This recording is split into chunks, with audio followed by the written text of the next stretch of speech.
And now from Washington, the Inside Scoop. All the news the government does not want you to hear. Now, here's your host on the Inside Scoop, Mark Levine. Good evening, America. Welcome to the Inside Scoop, where we proudly give you the news the government does not want you to know. It is August in Washington, D.C., and that means that no one in the government is working. The president's on vacation, the Congress is on vacation, all of their staffers and lawyers and accountants, they're on vacation. Even the most enduring parasites, the lobbyists, they're on vacation too. We're all taking a break, as if there's no problems going on in the world, as the economy tanks on Wall Street, as more and more of our soldiers die in Iraq. Our government's on vacation. Not to be outdone, the Iraqi parliament is on vacation too. Yes, they think that while we have 160,000 troops working in 120-degree heat in Baghdad, they're going to take a break. No need for them to work. Baghdad's too hot. We'll leave that to American GIs and the contractors that we pay for over there. So what are our troops facing? How are the insurgents attacking our troops? Well, we know they have a lot of things from a very dangerous enemy. They have 380 tons of explosives, $12 billion in cash, 110,000 AK-47s, 80,000 pistols. And who is this dangerous enemy that provided our enemies in Iraq, the insurgents, the ones killing our troops, with 190,000 guns, 380 tons of explosives, $12 billion in cash? Who is this enemy? Is it Iran? Is it Al-Qaeda? Is it Saudi Arabia? No, it's a far more dangerous enemy. It's the United States of America. That was not a slip of the tongue, and I'm not joking. The United States of America is missing $12 billion in cash, 380 tons of explosives, 760,000 pounds of TNT, 300,000 barrels of gas daily, and we don't know where it is. And now the GAO has come out and said 190,000 guns, 110,000 AK-47s, 80,000 pistols. We don't have a single serial number. Where is this? We have no idea. So who's funneling all these weapons and money to our enemies in Iraq? It's us, my friends. It's the United States of America. Meanwhile, as I said, the president's on vacation, Congress is on vacation, and the American people have lost all respect for our government, Republicans or Democrats. So who could possibly defend this administration? Incompetence? Intransigence? The lies? The lawlessness? Who could possibly defend our government right now? I think I found someone. It takes to me someone who's done a lot of spin, someone who's been around politics a long time, someone who can defend practically anything. It's his job. His name is Mike Lane. He's sitting right beside me. He is a Republican strategist. He's the president of Intelephant Strategies. It's his job to give intelligence to the elephants, even if they won't take it from him.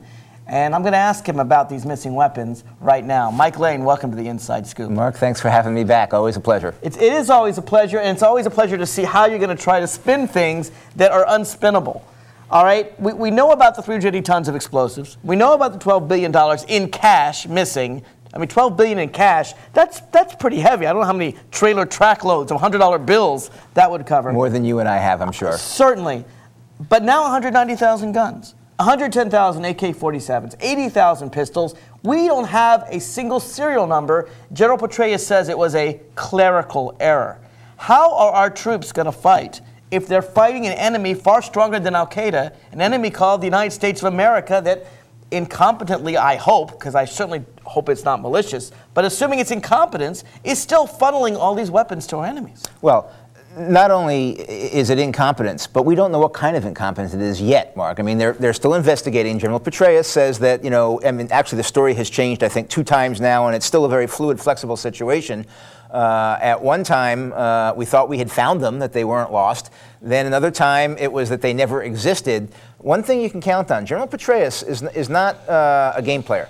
He will give it to you straight, and he'll tell you after the investigation whether the weapons existed, where they went, how they went there, how they disappeared, if indeed they existed in the first place. We don't know, and I'm as annoyed as I think you are about this, because Okay, $12 billion missing. All right, in cash. That might have been cash. That might have been walking around money. It might have been money that you pay to. I know I keep $12 billion in my pockets to walk around with every day. I wish I did.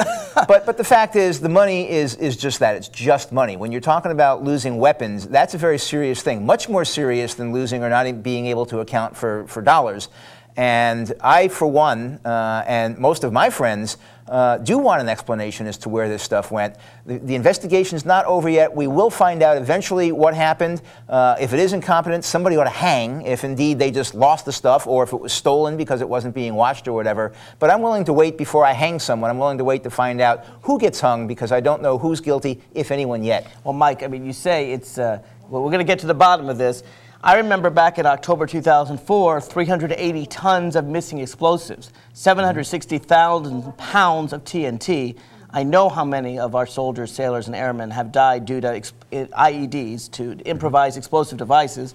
I'm sure they could use those missing explosives to do that. We never found out what happened to those either, did we? That's why, well, that was 3 years ago. I don't, well, in fact, we probably won't find out what happened to it because the trail has gone cold. I mean, you know, there's so sometimes you have investigations. What gives you any confidence that we're going to find these guns if it's been 3 years and we couldn't find these explosives, which are as much or even more dangerous than the guns? I don't have a high degree of confidence or a low degree of confidence that we're going to find these guns. I do know that I have a high degree of confidence that we'll find out and get an accurate, honest report. Now, what do we get on the explosives? Because I don't remember one. Well, we have a different regime and a different team over there now, and you know, it's the same regime. No, it's not the same regime. No, I'm talking about our regime. Our regime is the same regime. We have the most effective, the most honest, the best leader in General Petraeus over there that the United States military can produce. And he is doing a heck of a job over there. And when he tells us that he's going to find out what happened, to the best of his ability, he will. Now, it may turn out there is no answer. It may turn out that they vanished into thin air. But if that's the case, he will tell us that they vanished into thin air. And he will tell us who was accountable for making sure they didn't. And that person's head will roll. Look, Mike, I know that Republicans and a few Democrats always praise General Petraeus as he's a great man. The second coming of Jesus Christ. No, he's actually just the second coming of General Patton or someone like that. If he's so great and so wonderful, then why wasn't he in at the very beginning? It seems to me what this administration does is they put someone in there, they claim he's the best thing since sliced bread, he screws up, you know, Mike Brown did a heck of a job, and then we put someone else in, oh, he's the best, and then, well, he messes up, we put someone else in, he's the best. You know, General Petraeus, this isn't something that began under his watch. This has been profound incompetence, one thing right after the other. And to think that Petraeus is going to magically fix all our problems in Iraq, I think you're living a pipe dream. No, he won't fix all of our problems, but he will fix a great deal of our problems. Look, what will he fix? Why was he handpicked to go over there and do this now? He was handpicked because he was willing to do it, and 3 other people wouldn't take the war czar job. Because he had previous experience in Iraq. He had been over there as a 2-star general, and his brigade had done outstandingly well. He had a track record in Iraq of doing things right, of having his troops motivated and getting the job done. They worked well. It was Petraeus who, unlike all the other ones, had his people work with the indigenous civilian population and develop a relationship with them so that we were getting the intelligence from the indigenous Iraqis that would help us do what we needed to do to keep the peace over there. Now, he rotated back after his tour, and when the president was looking for someone to implement that sort of strategy theater-wide, he hand-selected General Petraeus to do it because he had a track record of being able to do it and being successful at it. Mike, let me suggest to you there's a difference between a micro problem and a macro problem. On a micro level, regarding this particular village or this particular area of Iraq, you may be able to do a decent job, and General Petraeus does have a good track record at that micro level. Let me suggest to you that you can win in this area or this area or that area, but to win the entire occupation, to change the situation in Iraq, you've said before on other programs, you agree, it ain't something the military can do. It's a political thing, and the Iraqi parliament is sitting out the heat on vacation. We are not going to score a decisive military victory and bring the Iraqi insurgency to its knees. That is the military victory that we're not going to win because we don't know who or where the enemy is. They go in shadows. They seem to be funded by this awful enemy called the United States. So what we do is we will continue to do what we're doing with the surge, which is to occupy the areas after we clear them out. I mean, for 3 years, and I couldn't understand this at all. For 3 years, we were going into places, 2 years maybe, I don't know. We were going into places where the bad guys were. We were engaging them, we were clearing them out, and then we would leave and go someplace else, and the bad guys would just come back in. Now we're holding on to those areas. We're working with the indigenous civilian governments in those areas. It's a whole new regime. It's a whole new approach. It is working. It is not bringing the Iraqi government to a responsible efforts on what they need to do. That is the only missing piece of the puzzle at this point, and I will admit to you, the jury's out as to whether or not the Iraqi government's going to step up to the plate. Let me suggest to you, Mike, that this may be the greatest Americans fighting Americans since the American Civil War, because what we're doing is we are training the enemy, we are funding the enemy, and we're giving weapons to the enemy. And I'm not saying we're doing it on purpose. If we're doing it on purpose, someone really should hang. But incompetence sometimes has the exact same result as treason. And what are we doing here? We are training people who picked up arms and killed American soldiers. We've said, okay, you killed our American soldiers. We'll come back in and we'll train you some more. And we'll teach you how to set explosives. And we're missing 380 tons of explosives and 190,000 guns and $12 billion. And sometimes I think that money and guns and tons of explosives that we're missing didn't go to our friends. I think it's obviously going to our enemies. Wars are never clean. Wars are never easy. The history of warfare is replete with mistakes by both sides. This of any severe? given Yes, this severe. Absolutely this severe. I mean, absolutely these things happen all the time in war. You don't want them to. You try and plan against them. But these things do happen in war. And, you know, sometimes your intelligence is wrong as to what the enemy's strength is, and you send a military unit into a really bad ambush, and they get butchered up because you didn't even know it, and they didn't have a chance. Yeah, but there are all kinds of where things we're that happen training in war. our enemy, where we're funding our enemy, where we're giving weapons to our enemy. I don't recall that in Vietnam. Maybe you know something I don't know. I don't recall it in any war the United States has fought. I don't know that you can absolutely hang your hat on any of those accusations. Well, let's talk about training our enemy. Let's start there, because this I think I can hang my hat on. All right? We know that there are people that fought in the insurgency. There are people that literally killed American troops, set IEDs, fought our troops, that we are now tell us they'll be good and they'll fight Al-Qaeda, and supposedly we believe them with the newfound halos on their heads, and we teach them how to set explosives that they're going to use against Al-Qaeda, and then believe somehow they won't use them against our troops. Now, to me, that's naivete of a murderous level. That is not an overall strategic decision. That is a tactical decision that is made by the ground troop commander on the ground who interrogates these people and makes a battlefield decision as to whether or not they are trustworthy and whether or not they're going to do it. Now, isn't that a pretty risky decision? I won't kill Americans. I'll kill Al-Qaeda. You know there are a plethora of imams over there and Sunni leaders who have decided that they're no longer going to be in bed with Al-Qaeda. That's what they say now. That's not what they said a year ago. And they are right now helping and cooperating with us. I would rather have those people cooperating on our side and take the judgment of the battlefield commander who's in theater there talking to them and have him make the decision as to whether or not they can be trusted for what limited operations they're using. So far, it seems to be working. I don't trust any of them. I think they're biding their time. I think these people have time. They're going to learn all the great ways to kill people and then use it against our troops. But they're using it now to kill Al-Qaeda, which is a great thing. Look, fine, use it to kill Al-Qaeda. Let's get out and let them fight amongst themselves. I want to give our listeners a chance to join in the discussion. If you want to join in and question anything I say, anything Mike says, I encourage you to do so. That's what live television is all about. The toll-free number is 888-488-MARK, 888-488-6275. What's your view about how we're doing in Iraq? And is the war and the economy in serious trouble enough that maybe our Congress and our president shouldn't be taking a vacation, but should be here in Washington, hot as it is, defending America and dealing with America's problems? Maybe the Iraqi parliament should do the same. We'll be right back after this. This is Mommy's I don't think my bed. computer's hooked up. Me and Jenny were jumping on it. Mommy's gun fell on the floor. I was a cowboy. Bang, bang, bang, bang. I said, Jenny, wake up, it's just pretend. But she wouldn't wake up.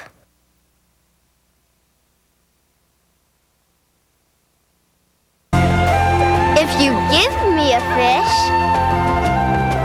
If you give someone a fish, you feed them for a day. Teach someone to fish. You feed them for a lifetime. Give me a fish, and you'll feed me for a day. Teach me to fish, and you'll feed me for a lifetime. Through Volunteers of America, you can help change lives in your community.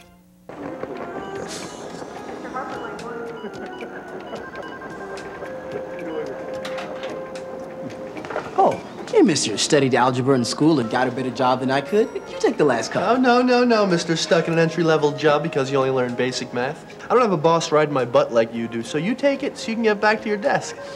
You know, I probably should, but maybe Miss AP Calculus with the $200 haircut in the big office upstairs would like a cup.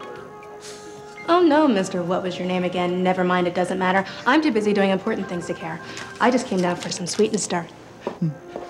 You know, if my limited math abilities weren't keeping me from getting a better job, I'd quit this afternoon. I don't blame you. But thank goodness you're stuck here because we really need someone to make the coffee.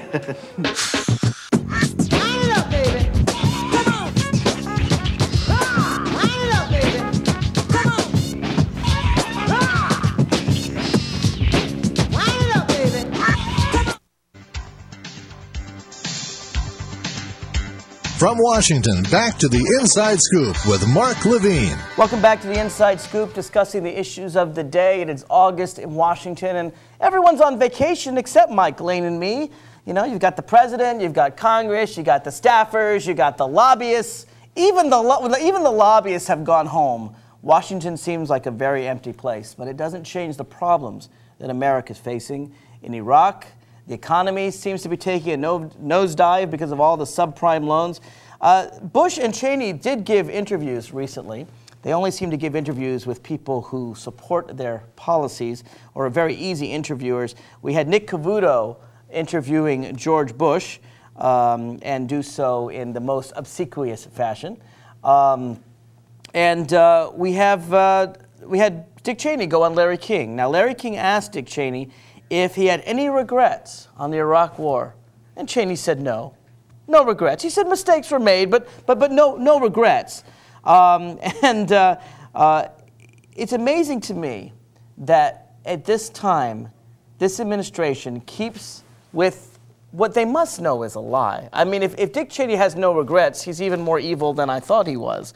Why is it that this administration can't just come clean and tell the American people when they make a mistake? What the vice president meant when he said that, Mark, was that he had no policy regrets. Now, yes, mistakes have been made. The war has not been fought in the best manner. We have a new management team in there, starting from the Department of Defense, the Secretary of Defense on down. Things are different by any military measurement of success. Things are 180 degrees better than they were before they brought this team in now. But when you ask the vice president in an interview, do you have regrets? That's a policy regret. Does he regret removing Saddam Hussein from power? No, of course he doesn't. He doesn't? No, he does not. No, I don't regret removing Saddam Hussein from. He was a very bad guy. He was a bad guy. I can name for you 20 other bad dictators if you want. We can give a whole list. And let's rank them in order, and we'll take them out one by one. Well, fine. We can start with Darfur. We can start with the genocide going on in Darfur and take out the dictator of Sudan. I would prefer to start in Iran with Ahmadinejad because we're already there. It'd be much easier. You know, all of those people are more dangerous than Saddam Hussein ever was. I mean, in retrospect, knowing he had no weapons of mass destruction, knowing he had no connection to Al-Qaeda, knowing that he was a very, very weak man and actually was hurting, the sanctions were actually working and the no-fly zones were working, knowing that this would end up the colossal mess it is now, no regrets? All right, let's go back and analyze again why we went there. Yeah, because I'm still lost. Because at the end of the first Gulf War, Saddam had a plethora, a stockpile of chemical weapons, and he was working on developing a nuclear weapon. Now, at that time we had a wonderful president by the name of Bill Clinton. According to the term, no, actually that was wait, George Bush. George Bush. No, but my point is that under George Bush Sr. and under Bill Clinton, we destroyed his stockpiles of WMDs. But what we required under the terms and conditions of that peace treaty was that Saddam not only destroy all those things, but that he provide the evidence that he had destroyed all those things, and he never complied with the terms and conditions of that peace. Mike, for all we knew, he still had all these things. Capability implies intent when it comes to military capability. We could only assume he intended to use it. We knew that he had nuclear ambitions. We were perhaps a little bit unclear as to how far along he had gotten in those things. This was a guy who was a destabilizing force in the region and had to be removed from power. We did it. It's unfortunate that things did not go as well as we would have liked in the aftermath, but no regrets from the vice president nor from me for removing Saddam Hussein from power. No, hold on. Let's back up here, all right? You've got a guy, no respect for Saddam Hussein. I'm not going to defend him, but he's just lost a war, the Persian Gulf War. Frankly, his army was 3 times stronger than it was in the recent Iraq War. He doesn't know where all his weapons are. He doesn't know what's going on. You just defended the United States military, which I would hope is 1,000 times better than the Iraqi military in keeping track of where all our things are. And our military hadn't lost a war. His military has just lost a war. He doesn't know where all his stuff is. And you say, well, America, yeah, 380 tons of explosives, 190,000 guns. Petraeus says it's a clerical error. And yet you somehow, if we, our country, can't handle it, we expect a defeated third world dictator to document every last vial of chemical weapons. We don't hold him to the standards we hold ourselves to. He had a peacetime environment in which to document all these things, and he knew what the requirements were. Now, in the heat of war, yes, mistakes are going to get made, and you don't necessarily know where things get shipped and where the logistics are and things like that. But he had a peacetime environment in which he was destroying and documenting the destruction of the chemical weapons, and he failed to do so, which he was required to do under both the terms of the peace treaty and under UN resolution. So for him to ignore that, and for him to play those silly little cat and mouse games, maybe he just couldn't do it. Maybe he just didn't have it. Look, he chose to play cat and mouse, and he paid for it with his presidency, and he paid for it with his life. But no because when the Iraqi regrets. people themselves got a hold of him, they gave him a fair trial, they convicted him, they sentenced him to death, and they executed him. This isn't about Saddam Hussein, to me at least. What it's about is 3,600 plus Americans dead, 20,000 wounded, $1 trillion and counting that we're spending on this Iraq war. My regret is not for Saddam Hussein. I'm sure the Iraqi people may be marginally better off. I'm not sure, because they don't have the electricity and a lot of things that were working under Saddam Hussein. They may be marginally better off. They may not. Who knows? I'm glad he's dead. I'm talking about regrets for the American people. Was it worth it? Was the game worth the candle? Or, I mean, it's all this money and all these men and women dead, and I don't see us any better off, any safer than before. I'll tell you what I do see. I see Osama bin Laden sitting very happy in his cave in Pakistan. Here's this, guy on dialysis, 6'6", should be easy to find in a crowd.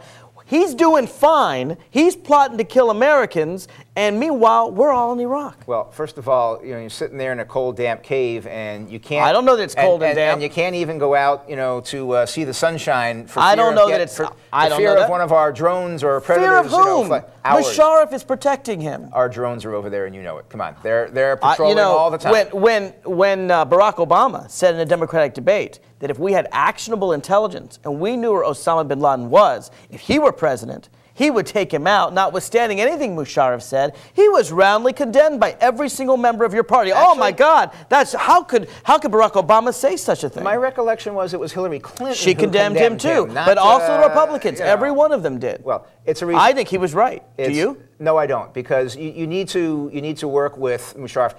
Look. Here's the problem with Pakistan. They have the bomb, okay? That's the big one. They have nuclear weapons over there, and if you do anything that precipitates the toppling or overthrow of the Musharraf government, then the genuine wackos and crazies, as bad as it is already, the real genuine wackos and crazies take over, and that means they got their finger on the button.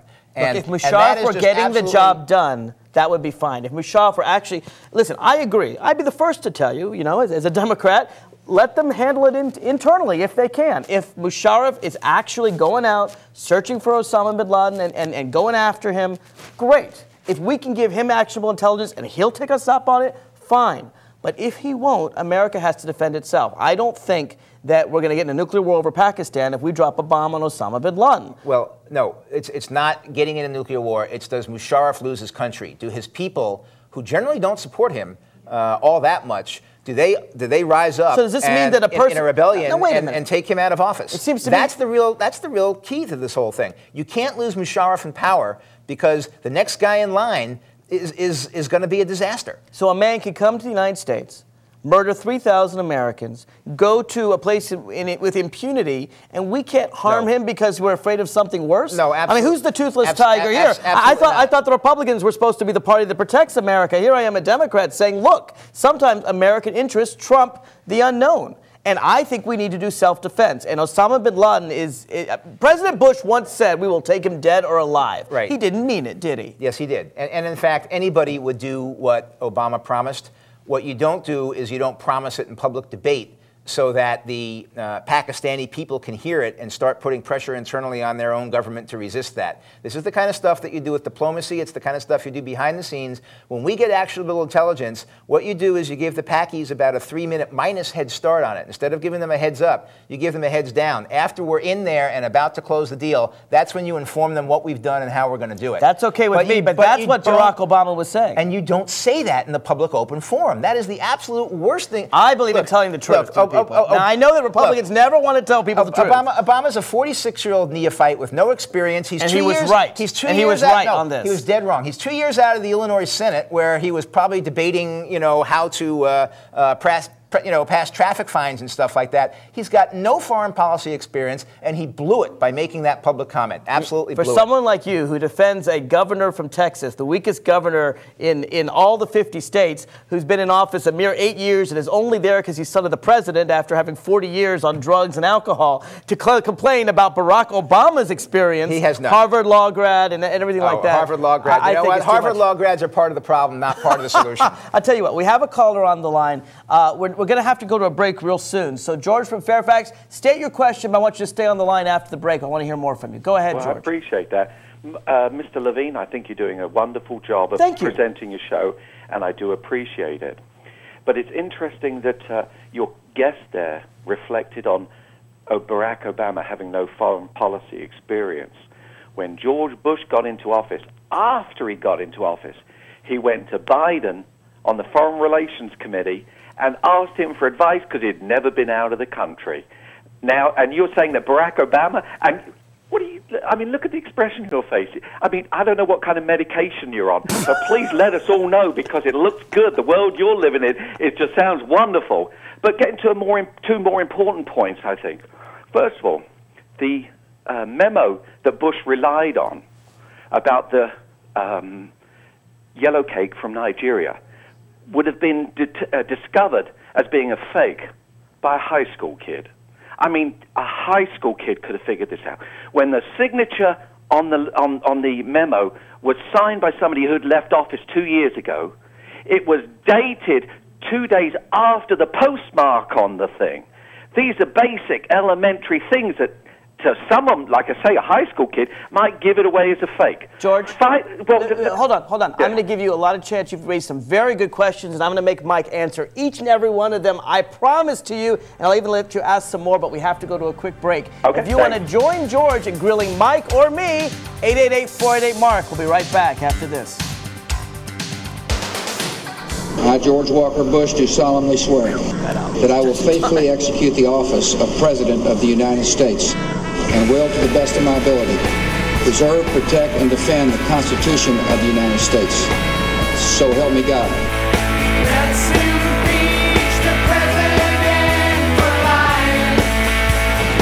My name is David Bell. I am a resident of Virginia's 11th Congressional District, and I ask Representative Tom Davis to initiate or support investigations into violations of the law by President Bush and his administration. Tom Davis, my name is Jean Reynolds, and I'm one of your constituents. I want you to join immediately with other members of Congress to begin an investigation of the criminal acts that George Bush has committed. I'm Nick Spengler of Ashland, Virginia, and I would like our troops to come home and Bush to get out of office. My name is Nancy Maynard. I live in the 11th Congressional District, and this message is for Tom Davis. I'm asking you to please investigate for impeachment. My name is Bruce Smith. I live in the 11th Congressional District in Woodbridge, Virginia. I want Congressman Davis to support the investigation of President Bush and Vice President Cheney and those that foisted this war on us.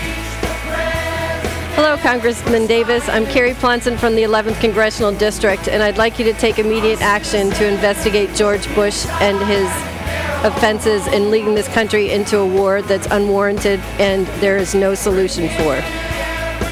We have to impeach. I am just appalled that we would not, quote, waste our time with impeachment. The message to the world has to be that Bush and Cheney are guilty of international war crimes about which we can't do anything. We can do a lot about the crimes committed within the U.S. Constitution.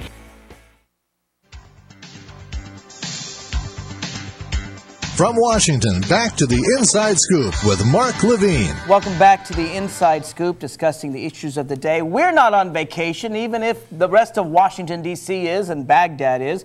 And I've got a caller on the phone who's quite upset with you, Mike, and I can't blame him. He's saying, look, you're talking about Barack Obama as having no foreign policy experience. He at least had traveled all around the world. George Bush, in Joe Biden's recent book, according to Joe Biden, when he was going to make his first trip to Europe after he was a candidate for president, he asked Joe Biden for some advice. I don't know whether he was looking for restaurants in Paris or London or whatever. Isn't part of the problem with George Bush, and we'll get to George's other questions in a second, but isn't part of the problem is he's completely naive when it comes to thinking outside the box, particularly outside the domestic box, outside of American thought? Actually, I think it's exactly the opposite. I think the issue might be that he thinks very much outside the box, more so than the average person, and so there's a lack of conventional approaches to things rather than too much conventional approaches from him. You know, who other than George Bush would have come up with the strategy of trying to give the Iraqi people safety and security through a democratically elected government? That's not thinking inside the box. That's thinking outside the box. Oh, now, come on, Mike. I mean, regime change for Saddam Hussein is a very old policy of the United States. Listen, George Bush is but a democracy is not. No. Everybody says George Bush doesn't support democracy. You know that. Sure, he does. He supports dictators in Saudi Arabia. He supports dictators in Egypt. We just talked about Musharraf of Pakistan. George Bush supports dictators all around the globe as long as they support American interests. Please don't pretend that the war in Iraq has anything to do with democracy. You know better than that. It is in our long-term interest to have democratically elected governments replace all these brutal dictator regimes throughout the world. And in our long-term interest for Saudi Arabia to move in that direction, for Pakistan to move in that direction, as well as for North Korea and Venezuela. And is our president pushing Saudi Arabia in that direction? Yes, he does. No, on a daily basis, our diplomats engage with their diplomats and push them hard. We wag our finger hard at them, don't we? We actually do. You know, look. It's not going to be an easy process to get them to do it, and we're not going to remove them militarily. But someday, if they don't ease up, if they keep in place the regime they have, someday they're going to be overthrown by this fundamentalist sect, the Wahhabis over there, and then we're going to very much regret that the wacko radicals are in charge of Saudi Arabia. It is in our interest, and it's been the policy of our government for presidents going back for 4 or 5 presidents to engage Saudi Arabia diplomatically and to persuade them and convince them to loosen the controls they have over their country and to start implementing democratic reforms. And George Bush does that on a daily basis. No, he doesn't. Yes, he does. First of all, you're talking out of both sides of your mouth. No, I'm not. Right? Yes, It's you are. true. Look, Absolutely true. Saudi Arabia and Pakistan, these dictators are terrible things. They should become democracies, but we can't undermine them or they can become a lot worse. Look, we are not in Iraq for democracy, and everyone listening to this show knows that, and I think you know that as well. If we were there for democracy, we'd be in Sudan right now saving the people from genocide in Darfur. We would be in Haiti. We would be in Liberia. We would be in countries all around the globe that are weak, that don't have nuclear weapons, promoting democracy worldwide at the hand of a sword. That is not Bush's policy. He is in Iraq because we want bases there and because we have oil there. And if Iraq were not in the Middle East and Saddam Hussein were somewhere where there wasn't oil, you really think we'd be going in there promoting democracy? It was a strategic country in the middle of a strategic area that was very important to us. Exactly. As much to do with democracy. As much as Darfur or some other country, might benefit from it, the fact is it's not strategic. It was in our. It's not about democracy. It's about American power. No. Isn't it? No, it's about American. When you say strategic, it was in our direct strategic interest. When you say strategic, to promote stability and peace throughout the Middle East. When you say that's strategic, what's in our interest. What you mean is this region matters. and another region doesn't matter. And if it were about democracy, you wouldn't distinguish. Sure but you you're would. saying, Sure you would. you're That's saying the this priority. region matters because it has oil. It's all about OIL, isn't it, Mike? I want you to admit that right here. Of course you prioritize things. It's oil, isn't it? And when you have a strategic interest vested in one particular area that you don't have in another one, the other one falls to the bottom of the pile, and you go after the ones where the strategic interest exists. Okay, let's get back to George's question. Is where we have it. Let's get back to George's question, because I know he's got a lot more for you. All All right. right. He has two very good ones. First of all, Barack Obama, who you accused of being, completely a neophyte here. Lightweight. A lightweight. Okay. He's not as much of a lightweight as George Bush was in 2000, was he? That was George's point, and I think it's a good one.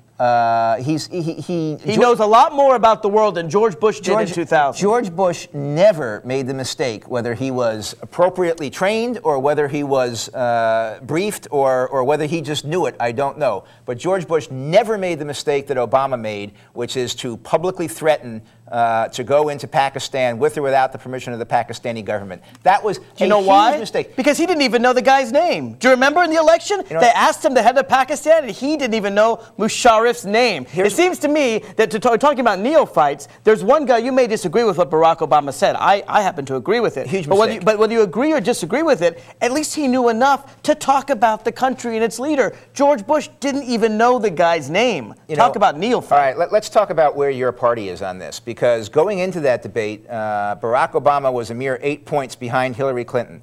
After she spent a week beating him up on this and trying to point out that he is a lightweight with no experience in foreign policy and in fact would be dangerous the way he would conduct it, as evidenced by his comments at that debate, she spent a week doing that. I think it was the Gallup USA Today poll came out after that. She increased her lead from 8 points to 16 points. See, this is the problem with politics. So obviously your party thinks Barack is a lightweight too. Look, this is the problem with politics, because you're focused on the polls and I'm focused on policy. I want to deal with George's other question. I want to give him another chance because I know he's got more for you.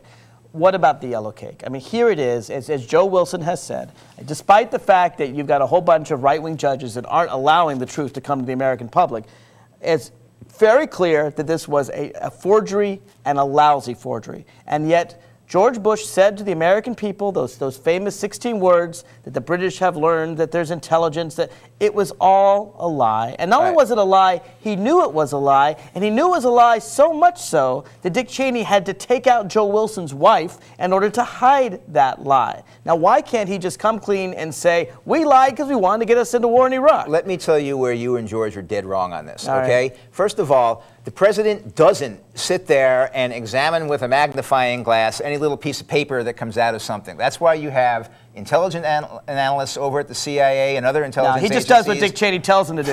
From the lowest level GS7s all the way up through the Director of Central Intelligence. When the Director of Central Intelligence comes to the president and says, Mr. President, this is the way it is, the president is not. I hope the president's not going to sit there and say, well, Mr. Tennant, why don't you bring me a magnifying glass so I can examine that piece of paper? If you have any president that's wasting his time doing that, then, this is the kind of thing Obama probably would do. Nice try, Mike. But you're too smart for this. You know it's exactly the opposite. You know that George Tenet tried and I'm no fan of George Tenet, but he tried 3 times to scratch those words from the speech. He scratched it once. The president's people put it back in. He scratched it twice. They put it back in. And the third time, somebody messed up. He didn't scratch it a third time. Now, you can blame Tenet for... Who messed up? Who messed up? I'll tell you. Cheney and Rove. It was the people. Look, I don't think Bush was in control of his own administration. I'll grant you that. When George the people like Stephen Hadley and Cheney and Rove who inserted that back in and made sure that lie was told the American people. When George Tenet went on TV to promote his book that he had out about 3 months ago, he sat there, looked right into the camera and said it was my fault. I was the one who was supposed to review that speech,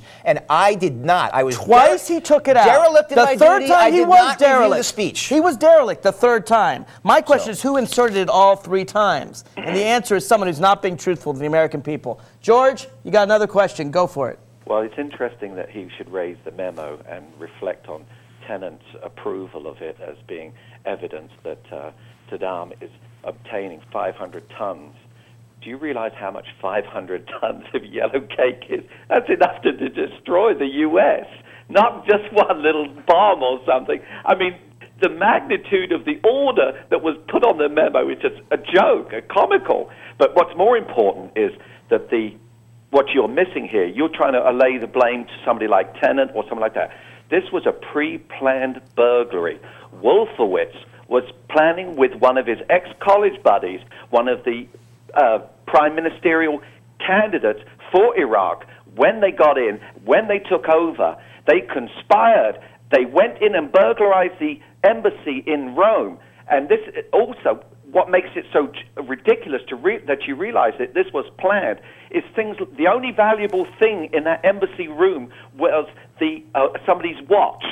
The one thing that there was of value, they left behind. Yet they seemed to steal the stamps and seals that were required to create the memo. And you're trying to put blame on Tenet? No, the whole thing was pre-planned by Wolfowitz. Rumsfeld probably gave authority and approval of that burglary. And you have first-hand information on that, right, George? George, you have first-hand information that Rumsfeld gave the approval or the order to do that? No, but it needs to be investigated. Are you trying to deflect from the issue, Michael? No, I'm asking you. You just made the accusation that Rumsfeld gave the order to make that happen. Now, I want to know what's your... No, I believe that he's speculating based on the evidence, and that's okay. Don't we need to investigate this? George Bush said he would get to the bottom of this. What? He said he would fire anyone that leaked, the name of the CIA agent. Mark, we have a Democratic Congress. They've been investigating everything. And why not? Go ahead, investigate this. Fine. How does Bush respond to investigations? You give him a subpoena, he says, go fly a kite. Right, of course. But that's not the way other presidents respect congressional oversight. No president has waived executive privilege for White House staff on these things. Never. Not once. They don't provide they don't provide the documents. They don't, this is the crazy. Republican Congress. There's a separation of powers, Mark. The Congress doesn't have the right to go to the administration and subpoena documents and witnesses. It's just not part of the constitutional makeup. It certainly does. Absolutely. It's a separate and equal branch of Congress. You may not remember in the 1990s. What do you think would happen? Let me ask you this. In the 1990s, I don't know if you remember this, there were more than 1,000 subpoenas issued to Bill Clinton, mostly by Dan Burton. Now, there's been about several dozen by the Democrats, totally dwarfed by the 1,000. One of the things that Congress, the Republican Congress, threatened to hold the president and his staff in contempt on was what happened to the travel office. Did Hillary Clinton, oh my God, change the White House travel office, change her travel agent, get a new travel agent? That was deemed so important, a breach of impropriety, that they were willing to hold the president's people in contempt. And what did Bill Clinton say? First he said, yes, his executive privilege is ridiculous. It's the travel office. This is nothing. But when they threatened to hold him in contempt, he said, fine. Here are the documents relating to the travel office. This is far more severe than a travel office, and George Bush is not giving the first document. And he will not give the first, well, he's actually given thousands of documents. But the fact is... how are we going to investigate the yellow cake? George has an interesting theory. How are we going to investigate if the president's not going to answer these subpoenas? Let me ask you this. How do you think the Chief Justice of the Supreme Court would react if the Congress did an investigation and they said, we don't like the way this particular decision came down from the court, and so therefore we're going to conduct a congressional investigation into the way the Supreme Court operates, and we want all your internal documents and all your internal memos and everything that went on and stuff like that? You think the Supreme Court would stand for that? Are you seriously saying Congress shouldn't be able to investigate the executive branch? You're not saying that. No, I'm saying... They've done that for 200 plus years. You're not saying that. No, I'm saying there are certain things they're not entitled to, and internal documents and memos are part of it. What about a forgery that as he points out, was a ridiculous forgery? He talks about a burglary. I don't know what happened. Let's find out the details. Heck, Watergate, if it was important enough, why can't Congress investigate George's question? I don't know for a fact, but I would hope the president did not have a magnifying glass and wasn't sitting there going over this document himself and trying to say, well, let's see. He doesn't need to. Two days after something else happened or something like that. Come on. The president doesn't do that. The president gets the executive summary from his staff, he looks at it, and he makes a decision. Mike, that's the way government works. I'm not saying Richard Nixon personally broke into the Watergate towers either to look at Democratic documents. All he did was cover it up. And all this president is doing is covering it up. And if you notice in Watergate, the cover-up can be worse than the original crime. This is a president that's hiding. And the question is, if he has nothing to hide, why doesn't he just provide the documents? And we got to go to a break. So I'll give you a chance after that. George, if you have more questions, I'm willing to take them on. Folks, you can join in and ask questions just like George did. 888-488-MARK. You can comment on the blog at radioinsidescoop.com. Back after this. Some people in Fairfax County don't know what public access means. Some think it's just another channel on the dial. But it's much more than that. It's the voice of the people. People like you. Your neighbors, your friends, or your family. People who want to share ideas, opinions, cultures, lifestyles, art, sports, music, events, entertainment, history, science, beliefs. People who want to learn about television, producing, directing, cameras, audio, lighting, editing, or radio, talk, music. Whatever you think people should hear. Public access is the place where everyone has a voice. And it's the place where that voice gets heard. A place where you can create your own form of personal expression. So what do you want to say? Whatever it is, you can say it here. Because we're public access. For the people, by the people. It is about balancing our choices between the gray of the concrete jungle and the stunning beauty of the real one, between a stoic facade of granite and the fury of the canyon. It's why there's EarthShare, the simple way to find balance. EarthShare is the workplace giving program bringing the leading environmental groups under one umbrella. Support EarthShare, support them all. EarthShare. Please ask your employer about workplace giving. To learn more, visit our website.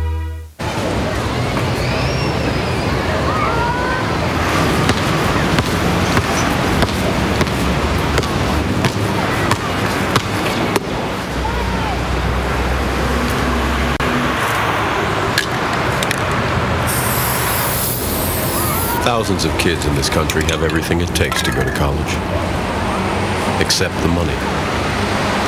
The United Negro College Fund. A mind is a terrible thing to waste.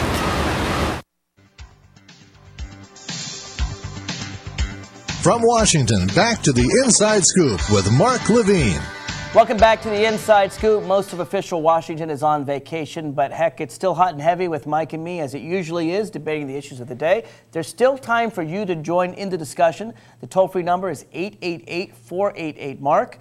Give us a call. Give us your opinion. You can also write on the blog at radioinsidescoop.com. George from Fairfax has been calling in and grilling Mike, and he has every right to do so. That's what we like people to do. George, take it away. Well, let's reflect back on Michael's strategic reference to Iraq and also the dictatorship in Saudi. It was interesting that the Saudis were the ones who bailed George Bush Jr.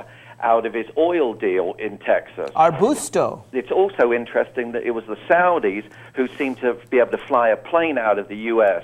with no flight plan, with no occupant list, no passenger list, and that kind of approval doesn't come from anyone else but George Bush Jr. Actually, that came from Dick Allen. I mean, hold on. Let's go through the points. The guy that Condoleezza Rice fired. That was who it came from. Let's go through the points here. Okay, we know that Saudi Arabia, when George Bush had his third busted oil business, Arbusto, that Saudi Arabia came to his aid with tens of millions of dollars. I don't think they would have done that if he weren't the son of the president at the time. And we know, and this is the thing that most struck me, and if you haven't seen this, Mike, you really need to. Judicial Watch has now gotten the documents on that very plane. And the plane that was chartered, that got all those residents of the family of bin Laden out of Saudi Arabia, was chartered, according to our official documents, was possibly chartered by Osama bin Laden himself. Have you seen this document? I have not seen it, but there's no doubt that there were probably bin Laden family members that were on the plane. I mean, it was well known who the bin Laden family members were here in the United States. Many of them were agreeing and helping us. I mean, they didn't like their uncle at all. Let me show you something, because I don't know if you know this. It wouldn't surprise me that bin Laden family members were on that. Let's show this right here. We have here a press release from Judicial Watch. It's right here.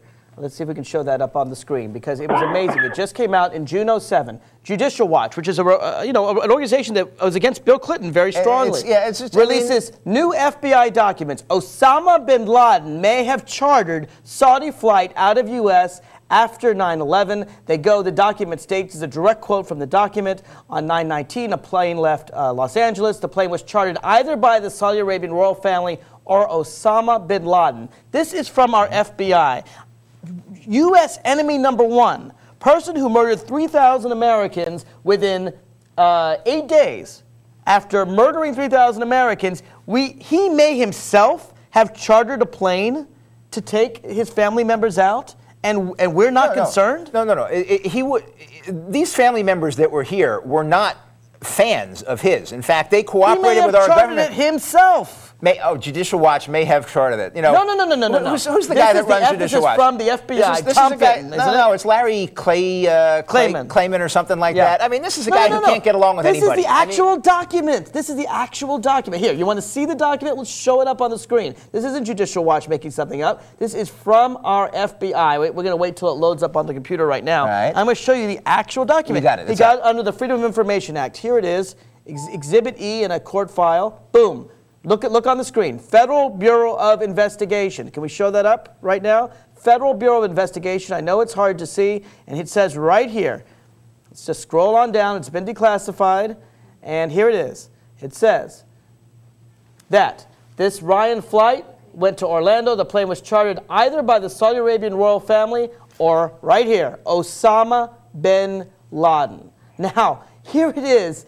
This kind of incompetence, I mean, George is pointing out we're not trying to affect the Saudi Arabian family. We apparently are so obsequious to the Saudi royal family that we would allow our greatest enemy to charter a flight? Well, we don't know that, okay? Right now you've got an either-or situation. That's right. You know, so we don't know anything. This came from somewhere. Who was it that approved this flight? Look, this was the guy, I forget his name. He was the one that Condoleezza Rice fired. It may have been Dick Allen. That was the guy who approved this whole thing. You don't think he asked Condoleezza?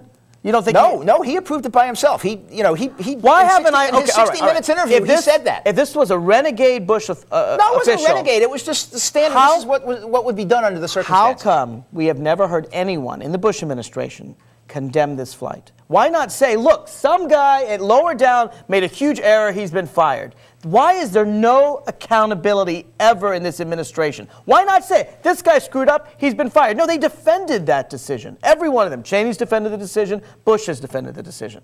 Why isn't there accountability? What do you not like about the fact that a couple of members of the Saudi royal family left? I mean, what is the issue here, Mark? What's your problem? What's my problem? When a guy who murders 3,000 Americans is chartering flights from Ryanair. Can you just see it? Hi, my name's Osama bin Laden. I need a dialysis machine for me too, and I just killed 3,000 Americans. My family needs to make a brief getaway. Can you help me out? Sure. Let's go get the flight. We got a 727. Osama bin Laden, some 6'6" guy in turban with a dialysis machine. He needs a machine. Let's give him the machine. We'll ask the U.S. government. Is this okay? Sure, no problem. What's my problem? I'm sure we knew the guest list on that flight. We had the manifest.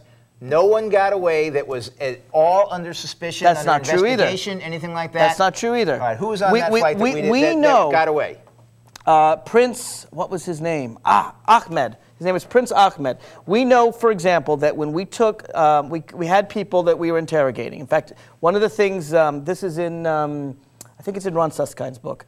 It's amazing. We had a Saudi Arabia, or maybe been, I'm trying to remember the book. But anyway, we had a guy from Afghanistan, from Al-Qaeda. We had him there. One of the things we learned actually is that torture was not the greatest way to get information. We did it by trickery. We came in with a bunch of Americans dressed up as Saudi Arabians, looked like Saudi Arabians in robes, talked to him in Arabic, and said to him, we want to talk with you about this. And he said, the Saudi government knows all about this. And they said, what do you mean the Saudi government? He's like, and they gave the phone number of Prince Ahmed, his home cell phone, and said, call him. He knew all about September 11th. And so what happens, we asked the Saudi government to give us Prince Ahmed to talk to, and he's one of the ones that flew out on this jet, and unfortunately this 40-something-year-old man within the next 5 days has a heart attack and is missing now. Well, then he got exactly what he deserved, didn't he? It's not, but it's the information. I don't care about the man's life. It's the information. The point is, we had some great information here. Here we are. We take an innocent man, Syrian-born Canadian citizen, Maher Arar. We send him to Syria to be tortured. We have hundreds of people in Guantanamo Bay, many of which we now have to admit are innocent, that we freed. We're going around torturing everybody, and yet for the Saudi royal family, we give them a charter jet by Osama bin Laden.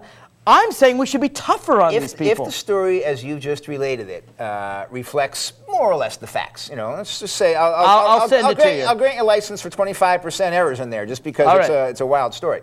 But if it more or less reflects the facts, then I would say yes, this Prince Ahmed, whatever his name is, would have been a fairly valuable intelligence target. Absolutely. And it would have been nice to sit down and have an extended discussion with him. Why can't the Bush administration ever admit to making a mistake? Who approved this? It was the darling of the radical left wing, the guy who was in charge of the terrorism program under Clinton that was eased out. Richard Clark. Richard Clark. It was him who approved this whole thing. So he went to his superiors as well. The darling of the radical left is the guy who you're indicting now as being the guy. All I'm saying is there's a pattern in practice with this administration. Whenever they make a mistake, they never admit it. Mike Brown for the Bush administration has always done a heck of a job. Christine Todd Whitman. Oh, I don't think you'd find anybody saying Brownie was doing a good job. Look at Christine Todd Whitman, even a moderate Republican, comes out a week after September 11th. Oh, the air in New York City is just fine. We now know that she had information to show that some 70 or 80% of the asthma levels were going to